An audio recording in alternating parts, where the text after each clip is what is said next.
Racist cop calls black woman criminal. Her identity leaves him speechless. In this eye-opening video, we dive into a shocking incident that took place when a police officer made an unfounded assumption about a black woman. The situation quickly escalated when the officer labeled her a criminal without any evidence. This encounter highlights the ongoing issues of racial profiling and bias that many individuals continue to face today. If you are enthusiastic about this narrative, please inform us. If you appreciated the video, press 1. If not, select 0. Your feedback genuinely motivates me to collect additional uplifting and significant narratives. What happens next? Sabrina adjusted the rearview mirror as she drove down the wide avenue lined with elegant mansions and pristine gardens. She had just left a meeting with her team and was excited about what was to come. That day, she would present her proposals for reforms to combat discrimination within the police force, a personal project that, for her, represented a crucial step in her journey. Sabrina had always known her path would be challenging. The daughter of teachers, she learned early on the weight of prejudice and the need to fight it with intelligence and dignity. Becoming the Attorney General was more than a professional achievement. It was a personal victory, proof that she could defy expectations and transform the system from within. She was distracted, thinking about how to approach the sensitive issues that needed immediate attention. That's when she saw the blue lights flashing in the rearview mirror. A police car was quickly approaching, and soon the sound of the siren echoed through the quiet street. Sabrina frowned. She knew she hadn't done anything wrong. She wasn't speeding, nor had she violated any traffic rules. "It can't be for me," she muttered, incredulous, but just in case, she slowed down and pulled over. On the other side, Officer Miller adjusted his utility belt with a brusque motion and got out of the car, his walk conveying the sense of authority he carried. The wind rustled his stack of warnings as he approached Sabrina's car with firm steps and an expression that mixed boredom with disdain. He was used to these stops, but he would never have guessed that he was about to cross paths with someone very different from what he assumed. "License and registration, please," Miller ordered, his voice sounding more like a command than a request. Sabrina calmly opened the glove compartment and took out the documents. She looked up at Miller, noticing the way he assessed her, as if he had already decided she didn't belong there, driving such an expensive car in a neighborhood like that. She handed over the documents, keeping a polite but firm smile. "Whose car is this?" Miller asked, ignoring the fact that he was in possession of all the necessary documents. "Mine," Sabrina replied firmly, but without arrogance. Miller paused, finally looking at her directly for the first time. The way he looked at her, with a mix of doubt and disdain, made Sabrina feel a tightening in her chest. To him, Sabrina's words were irrelevant. He had already decided she didn't have the right to that vehicle. "And you expect me to believe that?" he scoffed, tossing the documents back onto the passenger seat as if they were trash. "Get out of the car now." Sabrina hesitated for a second. She knew that this moment could easily turn into a trap, but there wasn't much she could do. She got out of the car slowly, keeping her hands visible, a gesture she had learned to do from a young age whenever dealing with police officers. It was a move of self-preservation, a constant reminder that she couldn't give any reason for him to act against her. "Is there a problem, officer?" she asked, keeping her voice calm, even as she felt her heart pounding in her chest. Miller moved closer, ignoring her question. He observed her from head to toe, his gaze heavy, almost offensive.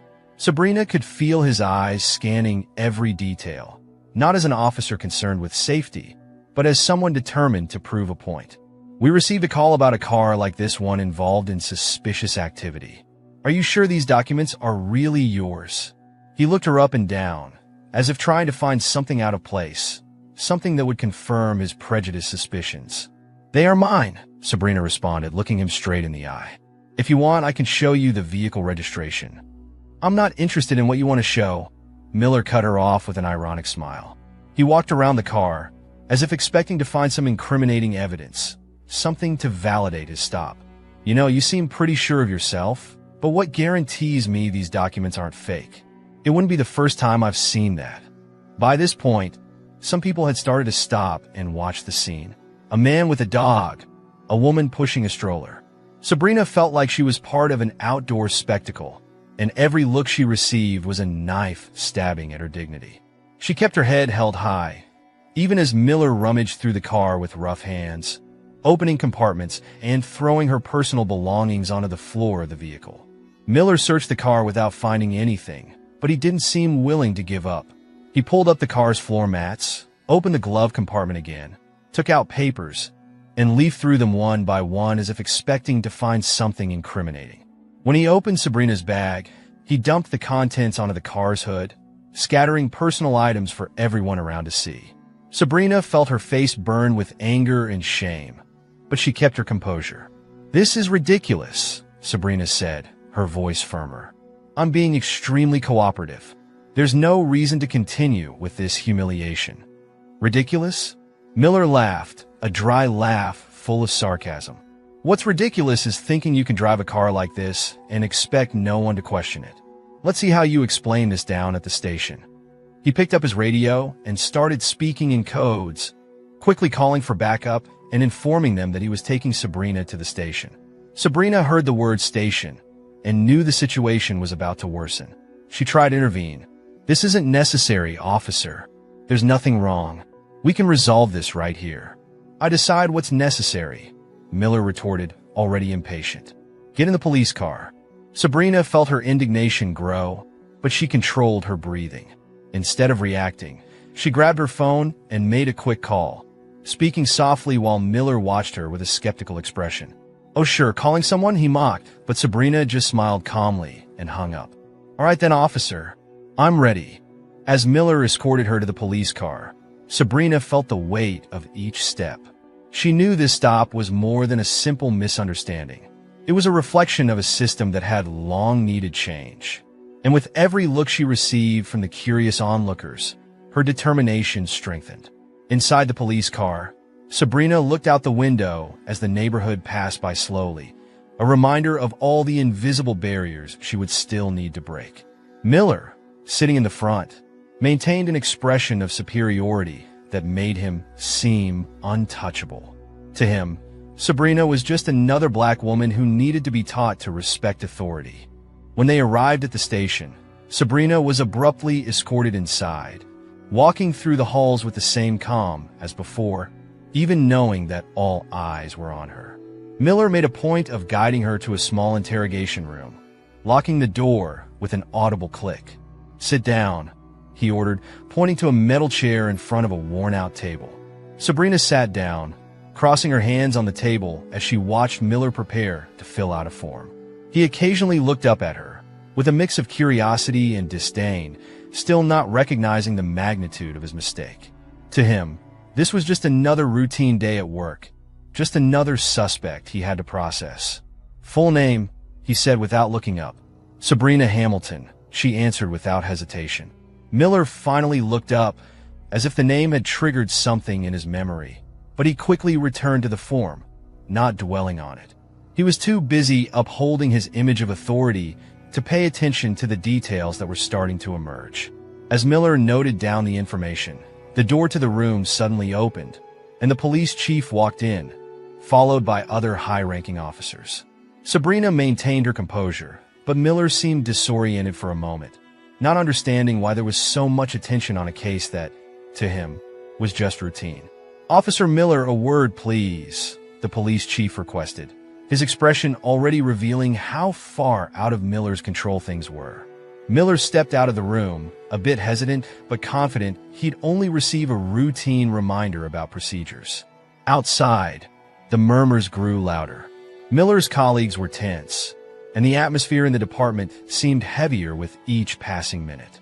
In the conference room, Sabrina sat with the high-ranking officers. An uncomfortable silence settled in, and the police chief, now visibly uneasy, explained carefully. "Officer Hamilton, Attorney General Hamilton, there's something we need to discuss."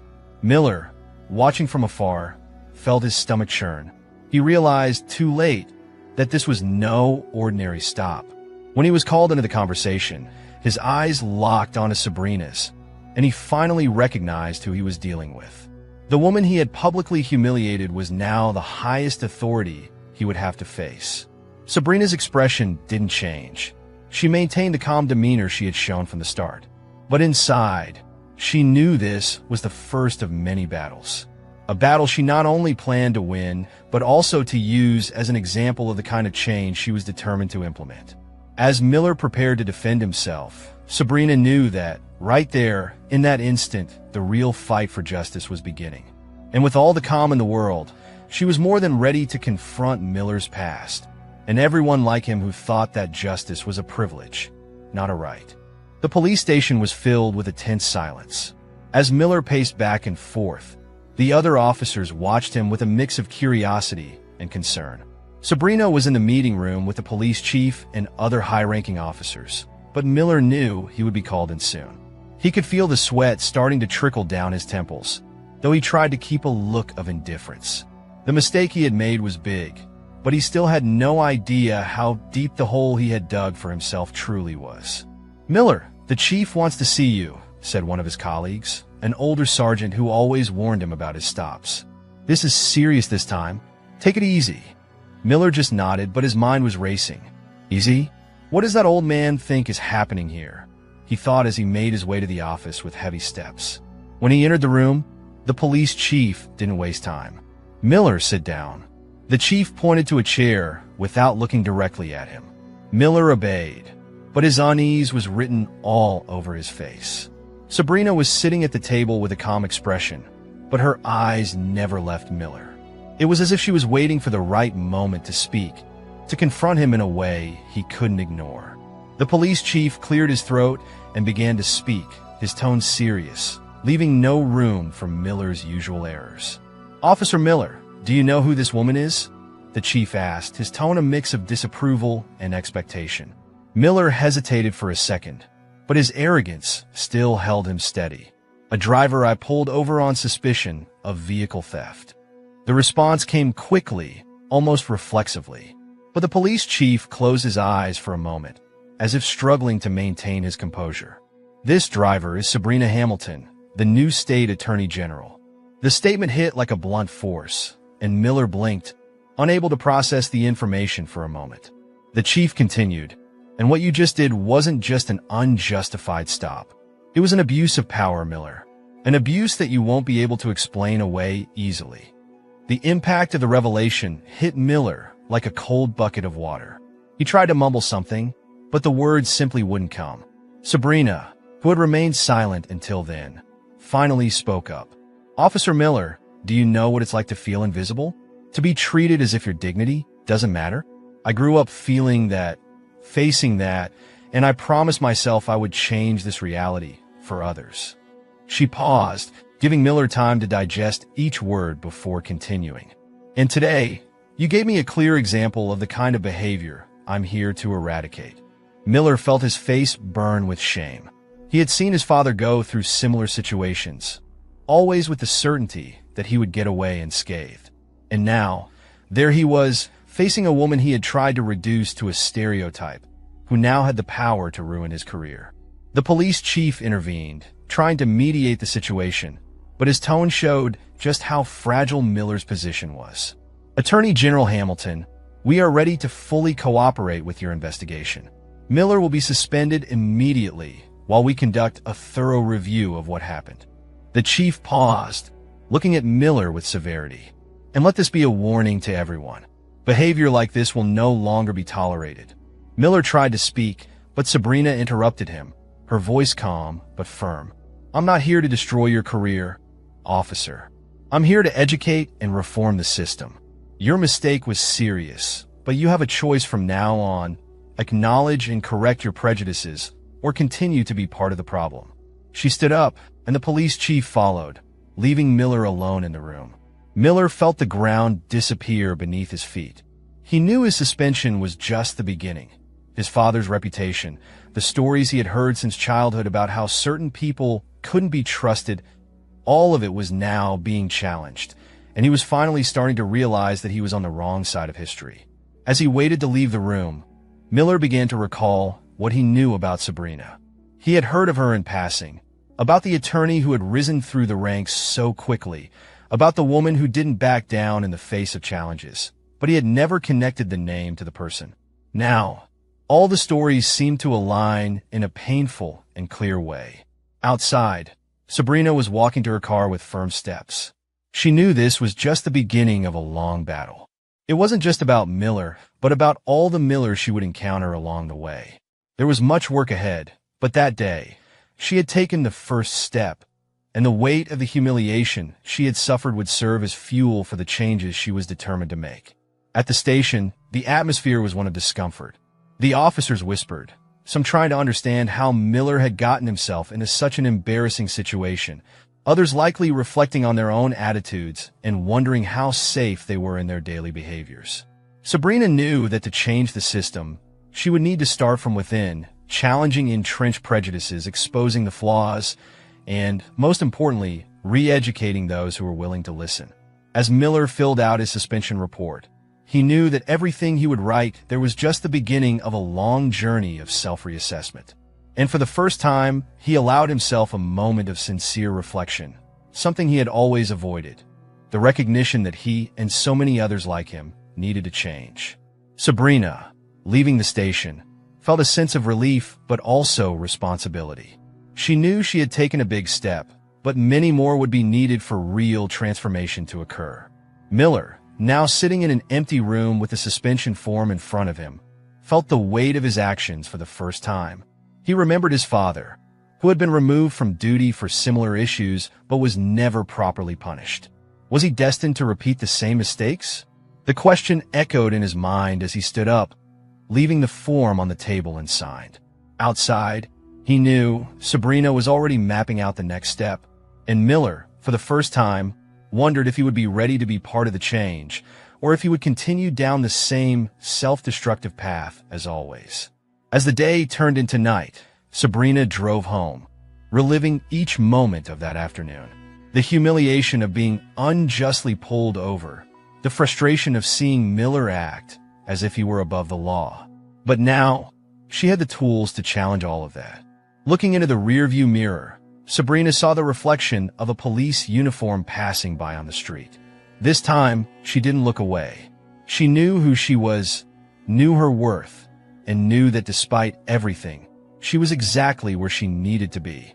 The day dawned cloudy and heavy.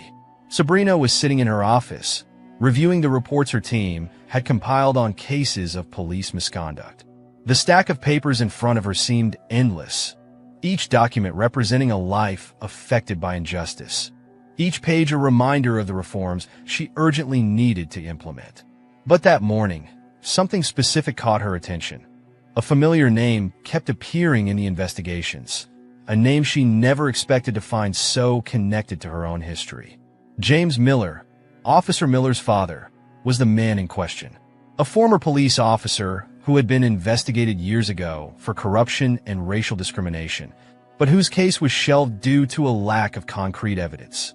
Sabrina, young and inexperienced at the time, was one of the prosecutors who had filed the case away, never imagining it would come back to haunt her in the present. She read the reports with a heavy heart, recognizing in the past accounts the same attitudes Miller had demonstrated during the stop the previous day. As she read, the words seemed to pulse before her eyes. Back then, Sabrina didn't have the power she held now, and the investigation had been halted by external pressures, something she, still new to the system, couldn't combat. Now, years later, the weight of that mistake seemed clearer than ever. Miller's behavior was not just a reflection of his own arrogance, but the result of a cycle of impunity and inherited prejudice. Sabrina closed her eyes for a moment, taking a deep breath. She knew what needed to be done. It wasn't just a matter of punishing Miller, but exposing a systemic problem, something that spanned generations and needed to be confronted head-on. She picked up the phone and scheduled a meeting with her team. The reforms could no longer wait. Hours later, at the police station, Miller was still lost in his own thoughts, unable to focus on any task. The looks from his colleagues weighed on him, and the whispers grew louder every time he passed through the halls. He knew he was no longer seen as the arrogant and untouchable officer. Now, he was an example of what not to do, a nearly pathetic figure to those who once admired him. "Miller, the chief wants to see you again," the sergeant said, with an expression that mixed pity and reproach. And good luck, buddy. Miller nodded without responding. He walked to the chief's office with slow steps, each one carrying the weight of the wrong decisions he had made. When he entered, the chief was there with Sabrina and other members of the ethics committee. They all looked at Miller, but this time there was something different in Sabrina's eyes. A cold determination, a clarity he had never seen before. "Officer Miller, we've made some discoveries about your behavior and your family connections," the chief began, his tone grave. Miller, sitting in front of them, felt the air escape from his lungs. "What do you mean?" Miller asked, forcing himself to keep his voice steady, but a tremor slipped out. He could already imagine what was coming, but he didn't know how he could defend himself from the truth Sabrina was about to reveal. Sabrina then pulled out the file she had brought with her. She didn't wait for the police chief to continue and took the floor with the firmness of someone who knew exactly what she was doing. "Officer Miller, your father was investigated years ago for actions that go beyond mere police misconduct. Corruption, abuse of power, racial discrimination. These are behaviors that were passed on to you and are now reflected in your actions as an officer." The words were harsh, but Sabrina knew she needed to be direct. "I was one of the prosecutors who shelved your father's case due to a lack of evidence at the time. A mistake I am determined not to repeat." Miller felt the blood rush to his face. His father was his hero, the man who taught him everything about keeping order and doing what was necessary. It had never occurred to him that what he considered discipline and respect was, in fact, a cycle of prejudice and abuse. "My father," Miller began, but the words got stuck. He had no way to justify what Sabrina was revealing. He knew his father had been involved in complicated situations, but he believed the narrative his father had created, that it was all just political persecution, not the result of his own actions. "Officer Miller, the behavior you exhibited yesterday was a direct reflection of what you've learned. But we can't continue to ignore the patterns," the police chief said. "You will be placed on administrative leave while we conduct a deeper investigation into your history and actions." Sabrina stood up, approaching Miller with a look that mixed disappointment and determination. "I'm not here to ruin your life, Miller. I'm here to break the cycle that created this situation. Your father had a chance to change, and he didn't take it. Now, you have the same chance." She paused, her eyes locked on Miller's. "It's your choice what you do with it." Miller lowered his head, feeling the weight of humiliation. He thought of his father, how he was always seen as the misunderstood hero, and how Miller himself had blindly followed those footsteps. Now he was faced with a choice he never imagined having to make: acknowledge his family's mistakes and try to do differently, or continue down the same self-destructive path. The meeting ended with Miller signing his administrative leave, his hands shaking as he held the pen. As he left the room, the hallway seemed longer than ever. Each step echoed like a reminder that he had lost not only the respect of his colleagues, but also his confidence in himself. Outside, the sun was beginning to shine through the clouds, but Miller didn't feel ready to face the light. He knew he had a long road ahead, a road that would start with confronting not only the system he had helped perpetuate, but also the distorted teachings he had received since childhood. Outside the station, Sabrina took a deep breath. The battle of that day had been won, but the war was far from over. She knew that many other Millers would still be waiting for her at every corner, in every office. But now, Sabrina had something she hadn't had before: the certainty that the past didn't have to define the future, and that every confrontation was an opportunity to change the course of history. Miller, sitting in his car, looked at the station and the horizon ahead of him. For the first time in years, he felt something like regret, not just for the consequences of his actions, but for having spent so much time believing a lie. He didn't know if he could change, but he knew that if he didn't try, he would be doomed to repeat his father's mistakes. Sabrina moved forward, ready for the next challenge. And as she drove through the busy streets of the city, she knew that no matter how difficult it was, she was on the right path. Because sometimes, justice isn't just about punishment. It's about offering a chance for redemption, for growth, and above all, for a new beginning. The days following Miller's suspension were quiet and uncomfortable for him. It wasn't just the weight of his mistake, but but the feeling of being lost in a fog of uncertainties and questions he had never allowed himself to ask. Miller saw himself reflected in the looks of his colleagues as an example not to follow, and the sense of being watched at every step made the air feel heavier, harder to breathe. The walls of the police station, which once had been his refuge, now felt like a prison. Sabrina, on the other hand, was deeply immersed in her work reforming the department. She knew that merely suspending Miller wasn't enough. The real work lay in changing mindsets, creating an environment where attitudes like his were no longer acceptable, where each officer was responsible not just for their actions, but for the impact of those actions on the community. Sabrina initiated a series of mandatory training sessions for all officers, including topics on bias, discrimination, and abuse of power. Miller, though suspended, was required to attend the training. He sat in the back row, arms crossed, his face tense as he listened to lectures on equality and respect. At first, he could barely concentrate, his anger and wounded pride blocking any attempt at reflection. But slowly, he began to hear stories of people who had suffered at the hands of officers like him. Videos and testimonies from individuals who were unjustly detained, humiliated, and scarred by biased policing. Miller felt a lump in his throat as he realized he could have been the protagonist of many of those stories. In one of the sessions, a black man named Marcus took the stage. He was a local businessman, the owner of a bike shop, and he spoke about an incident where he was stopped by the police for supposedly not fitting the profile of someone who could own that kind of business. Miller felt a chill run down his spine as he recognized the familiarity in Marcus's description of the encounter. The man spoke with a calmness that revealed years of swallowing indignities, of dealing with suspicious looks and veiled comments. Marcus didn't shout, didn't accuse. He simply told his story, and it made each word weigh a ton. "The worst part," Marcus said, looking at the audience with a tired but firm gaze, "isn't being stopped or questioned. It's what it does to you inside. It makes you question if you're good enough, if you deserve to be where you are. It makes you doubt your own dignity." Miller, sitting in the back, looked away. For the first time, he allowed himself to think not only about what he had done, but about what his actions might have caused. He remembered Sabrina, how she had remained calm even as he searched her as if she were a criminal. He imagined what must have gone through her mind, being treated that way when she knew she was on the right side of the law. It was the first time he truly put himself in the other person's shoes, and it made him uncomfortable in a way he didn't know how to handle. After the session, Miller remained seated for a few more minutes, watching people stand up and leave. He saw Sabrina talking to some of the newer officers, her face calm and her hands gesturing as she explained the importance of the new policies. She seemed tireless, as if nothing could shake her determination. Miller knew he should talk to her, but shame and pride were still tough barriers to overcome.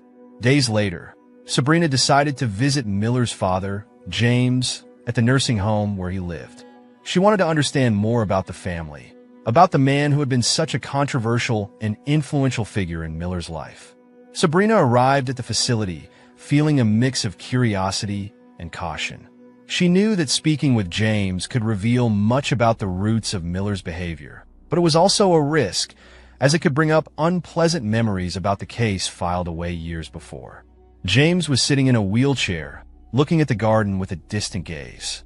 When Sabrina approached, he watched her with tired eyes, but there was still a glimmer there, a remnant of the authority he once wielded so vigorously. Sabrina introduced herself, and James, though surprised, nodded. "I know who you are," he said, his voice raspy and weak. "The new Attorney General. I heard about what happened with my son." Sabrina sat next to him, letting a brief silence linger before responding. "I came here because I want to understand, James. Understand how this started and how we can end it. What happened to your son isn't just about him. It's about a cycle that needs to be broken." James chuckled softly, a sound that was more bitter than amused. "Cycle? This is much older than you think, young lady. The system was made to be this way, and you're not going to change that." Sabrina looked at him, her eyes unwavering. "Maybe not all at once, but I'm going to do everything I can to make sure the next Miller doesn't make the same mistakes. And if I can start by helping your son, I will." James looked at the garden, a heavy silence falling between them. He seemed lost in thought, perhaps recalling the days when he was in charge, when no one dared to question him. But now, in that nursing home, he was just another old and forgotten man, living with the weight of his actions. "Do you think my son is worse than I was?" James finally asked. "I think he has a chance to be better," Sabrina replied, standing up to leave. "And I hope he takes it."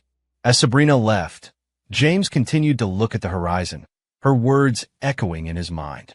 Miller, who had heard about Sabrina's visit to his father, was more confused than ever.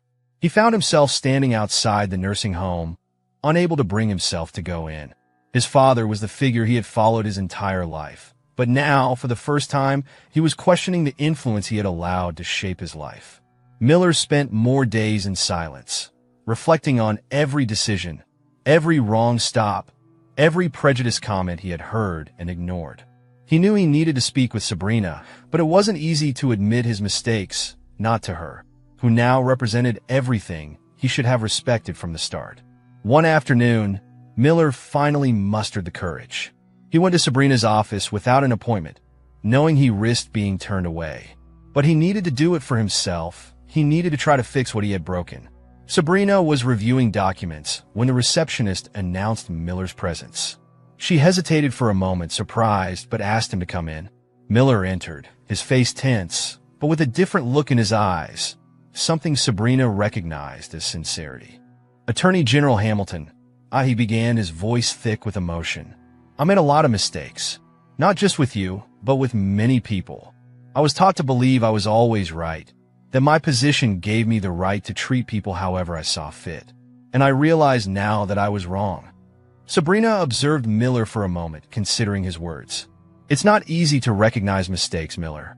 The most important thing is what you do from now on. No one expects perfection, but rather the willingness to be better." Miller nodded, feeling a mix of relief and uncertainty. He knew the path wouldn't be easy, but for the first time, he felt he could try. Sabrina extended her hand to him, and Miller shook it, a simple gesture, but one loaded with meaning. The training sessions continued, and Miller began to participate actively, not just listening but questioning and reflecting on his own experiences. He started working with community programs, meeting people, and hearing stories he had never paid attention to before. And slowly, Miller began to understand that his role wasn't just to maintain order, but to protect and serve everyone, without exceptions. Sabrina, for her part, continued to face challenges, but every small victory, every change, was a step in the right direction. And as she watched Miller strive to redeem himself, she knew that despite everything, there was hope that the cycle would finally be broken. The sun was setting slowly on the horizon, bathing the city in a golden light that brought with it a sense of renewal. Sabrina was in the police station's auditorium, where the public event to announce the new guidelines and reforms she had implemented would be held. The space was filled with police officers, community members, local leaders, and at the back, younger officers who looked at Sabrina with respect and a certain admiration. The atmosphere was one of anticipation. Everyone knew something significant was about to be presented.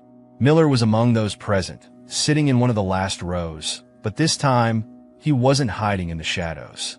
He was there to listen and learn, aware that his role in that room was that of an attentive observer, no longer the arrogant officer who always knew all the answers. He had spent the past months deeply immersed in self-reflection, attending the training sessions, and speaking with community members he had once treated with suspicion. The journey of self-criticism and redemption had not been easy, but Miller knew it was the only path for him if he truly wanted to become a better person. Sabrina took the stage, greeted by a standing ovation. Her posture was firm, but there was a soft glow in her eyes that showed a mix of relief and gratitude. She knew there was still a long way to go, but that moment was proof that change was possible, even within a system that had resisted it for so long. "Good afternoon, everyone," Sabrina began, her voice resonating clear and confident. "Today, we are here to mark the beginning of a new phase. A phase where justice, respect, and equality are not just words but concrete actions that guide our daily work." She looked out at the audience, pausing to capture the attention of everyone present. The journey to get here has not been easy, and I know there is still much to be done. But the most important thing is that we are willing to change. Each of you here has the power to make a difference, whether in the way you conduct a stop, in how you treat a citizen, or in the small actions you take every day to ensure that everyone is respected and treated with dignity. Miller listened to every word closely. He felt that Sabrina wasn't just speaking to the crowd. It was as if she were speaking directly to him, as if she were extending a hand, once again, to help him rise from the dark place where he had found himself for so long. I would like to thank everyone who contributed to making this moment possible, Sabrina continued, briefly glancing at Miller before turning her attention back to the rest of the audience. And I want to say that together, we can build a police force that is not just about power, but about serving and protecting everyone equally. The auditorium erupted in applause, and Sabrina stepped down from the stage, being greeted by several community members. Miller remained in his seat for a few moments, absorbing everything he had just heard. When he finally stood up, he walked over to Sabrina, his heart racing, but with the determination he had found within himself over the past months. "Attorney General Hamilton, I wanted to thank you," he said, his voice sincere. "Not just for the opportunity to learn, but for showing me that I needed to change. It's never easy to admit we're wrong, but you made me see that it's possible to be better. I still have a long way to go, but I'm committed to it." Sabrina smiled, a genuine and encouraging smile. "I'm glad to hear that, Miller. Change begins when we allow ourselves to see beyond our prejudices. And you've already taken the first step." They shook hands, a gesture that carried much more than a simple greeting. It was a silent agreement, a mutual commitment to continue working toward a fairer and more equitable system. Miller knew he couldn't erase the past, but he was determined to build a future that honored the chance for redemption that Sabrina had given him. In the days that followed, the changes began to become visible. Police stops on the streets became more respectful, the training sessions were intensified, and the relationships between the officers and the community started to improve. Sabrina continued to closely monitor each step, ensuring that the new protocols were followed and that every officer understood that there was now a new way to conduct their work. Miller got involved in community programs, working directly with youth and adults, sharing his own experiences and mistakes as a form of learning. He knew he couldn't change what he had done, but he could use his story to help others avoid making the same mistakes. One afternoon, while helping out at a bike workshop at Marcus's store, the businessman who had shared his story during the training, Miller felt a genuine connection with the community that he had never experienced before. "Life is a funny way of teaching, doesn't it?" Marcus remarked, handing a wrench to Miller as they adjusted a bike. "It sure does," Miller agreed, smiling. "And I'm willing to learn, even if it's the hard way." They both laughed, a laugh of understanding and relief. Miller knew he would still face challenges, but he was surrounded by people who were willing to help him, just as he was willing to help others. Sabrina, for her part, continued her daily fight for justice. She knew her work was just beginning, but with each small progress, she felt she was honoring not just her position, but all the people who, like her, had faced injustices and still continued to fight. At the end of each day, she allowed herself a moment of reflection, remembering where she came from, what she had faced, and the path that still lay ahead. That night, as Sabrina looked out over the city from her office, she felt a peace she hadn't experienced in a long time. It wasn't the peace of someone who had finished a battle, but the serenity of someone who was on the right path, even if it's a path full of challenges. She knew she couldn't change the world alone, but with each small step, with each Miller she encountered, she was making a difference. And so, the city continued to move, with people like Sabrina and Miller trying to do the best they could, each in their own way. Because, in the end, justice wasn't just a destination, but a continuous journey of learning, growth, and transformation. And Sabrina was more than ready to continue this journey, knowing that with determination and compassion, it was possible to create a better future for everyone.